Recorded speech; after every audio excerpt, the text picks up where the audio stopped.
Hello viewers, welcome back to my channel নবান্নের সমাহার। আজ আবারও আপনাদের সামনে চলে এলাম একটা নতুন রেসিপির ভিডিও নিয়ে। আজকে যে রেসিপিটা আপনাদের সামনে নিয়ে এসেছি, এই রেসিপিটা বানানো মাত্র কয়েক মিনিটেরই ব্যাপার। এই অসহ্য গরমে যখন কিছুই রান্না করতে ভালো লাগে না, তখন কিন্তু ভেন্ডির এই একটা ঝটফটা রেসিপি আপনারা বানিয়ে ফেলতে পারেন, খুব কম সময়ের মধ্যেই হয়ে যায়। রেসিপিটা বানানোর জন্য এখানে দেখুন আমি 200 গ্রাম ভেন্ডি নিয়েছি। এবার এই ভেন্ডিগুলোকে আমি একটু কেটে নেব। আর কাটার আগেই কিন্তু ভেন্ডিগুলো আমি ভালো করে ধুয়ে নিয়েছিলাম, কাটার পরে কিন্তু ধোবেন না। এবার এইদিকে দেখুন আমি ভেন্ডিগুলোর মাথার এবং পেছনের অংশটা কেটে বাদ দিয়ে দিয়েছি। এবার এইভাবে 3 ভাগ করে নিয়েছি। তবে যদি ভেন্ডিগুলোর সাইজ ছোট থাকে সেক্ষেত্রে আপনারা 2 ভাগও করে নিতে পারেন। এখানে যেহেতু ভেন্ডিগুলো একটু বড় বড়, সেজন্য আমি 3 ভাগ করে নিচ্ছি। সমস্ত ভেন্ডিগুলো দেখুন আমি কেটে নিয়ে চলে এসেছি। এবার এই ভেন্ডিগুলোর মধ্যে আমি কিছু মশলা অ্যাড করে দিচ্ছি। প্রথমেই এই ভেন্ডিগুলোর মধ্যে আমি দিয়ে দিচ্ছি হলুদ গুঁড়ো কিছুটা পরিমাণ।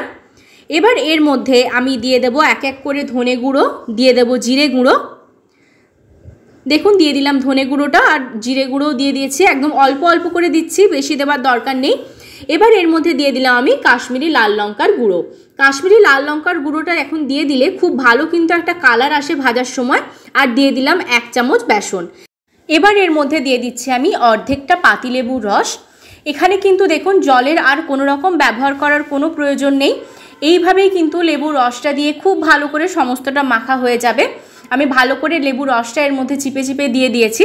এবার ভালো করে হাতের সাহায্যে আমি এটাকে মাখিয়ে নিচ্ছি। এখানে কিন্তু আমার একটা ছোট্ট ভুল হয়ে গেছে। এখানে আমি নুন ব্যবহার করেছিলাম, সেটা হয়তো কোনোভাবে ক্যামেরাতে ওঠেনি, সেজন্য আমি সকলের কাছেই ক্ষমা চেয়ে নিচ্ছি।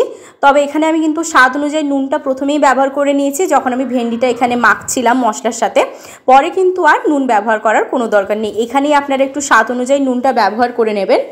এবার অপর দিকে আমি গ্যাস জ্বালিয়ে কড়াই বসিয়ে দিয়েছি। এবার এর মধ্যে আমি দিয়ে দিচ্ছি 1 চামচ গোটা ধনে।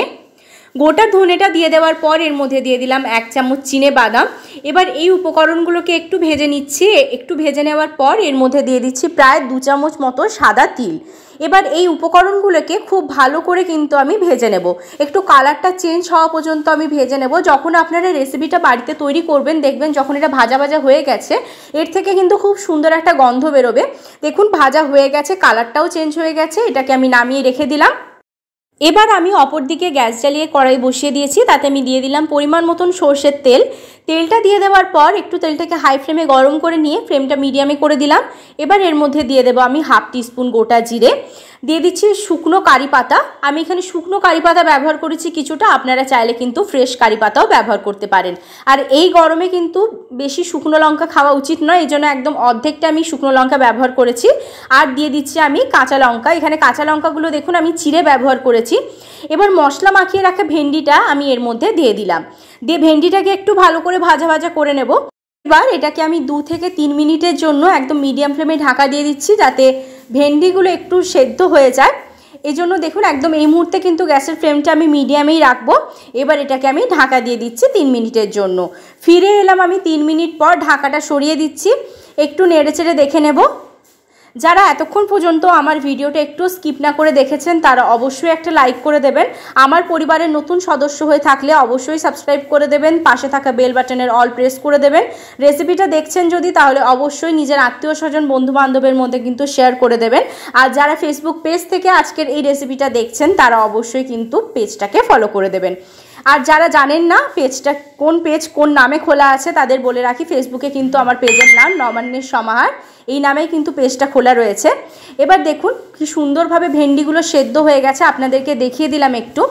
এবার যে মশলাটা আমি তৈরি করেছিলাম শুকনো অবস্থায় গোটা ধনে, চিনে বাদাম আর তিল দিয়ে, সেটা এবার এর মধ্যে দিয়ে দিলাম। এই গুঁড়োটা কিন্তু আমি শিলনোড়াতে ভালো করে গুঁড়ো করে নিয়েছি এই মশলাগুলোকে।